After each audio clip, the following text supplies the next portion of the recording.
বাইরে তপ্ত রোদের তাপ আর রান্নাঘরে চুলার ধোঁয়া।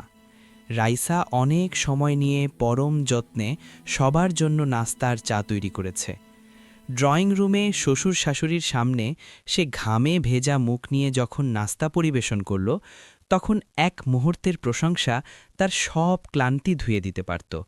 কিন্তু স্বামী আরমান চায়ের কাপে চুমুক দিয়েই সবার সামনে বিরক্ত হয়ে বলে উঠল, না, তুমি আজও মায়ের মতো চা বানাতে শিখলে না। মা, ওকে একটু দেখিয়ে দিয়েন তো। আরমানের এই অবহেলা আর তাচ্ছিল্যই হল লুমাজাহ, যারা উচিত কথার দোহাই দিয়ে অন্যের কলিজা ছিঁড়ে ফেলে। বিকেলে আরমানের বাসায় বেড়াতে এলেন দূর সম্পর্কের ফুপু ফরিদা বেগম। ড্রয়িং রুমে চা গল্পের আড়ালে তিনি শুরু করলেন তুলনার বিষ ছড়ানো। সালেহা বেগমকে উদ্দেশ্য করে তিনি সূক্ষ্ম খোঁচা দিয়ে বললেন, আপনার মেয়ে কি প্রতিদিন ফোন দেয়? আমার মেয়ে তো দিনে 3 বার খবর না নিলে ঘুমাতেই পারে না। মাত্র কয়েক মিনিটের এই আলাপ সালেহা বেগমের মনে নিজের সন্তানের প্রতি এক রাসাতিক্ততা জন্ম দিয়ে গেল। ফরিদা বেগমের মতোই হুমা জাহারা সরাসরি বদনাম না করলেও ইঙ্গিতে অন্যের সুখ কেড়ে নিতে পেশাদার।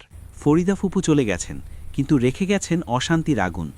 সারাদিন রাইসাকে আরমানের ধমকানি আর বিকেলে ফুফুর কথায় মায়ের মনে মেয়ের প্রতি অভিমান, সব মিলিয়ে এক সুখী পরিবার মুহূর্তেই বিষাক্ত হয়ে উঠল। আরমান নিজেকে খুব স্ট্রেইট ফরওয়ার্ড বা ঠোঁটকাটা মনে করে গর্ব করে, কিন্তু সে জানে না পারে এই ধারালো জিভ আসলে একটি অস্ত্র। এই অস্ত্র দিয়ে সে প্রতিদিন তার প্রিয় মানুষগুলোর হৃদয় ক্ষতবিক্ষত করছে।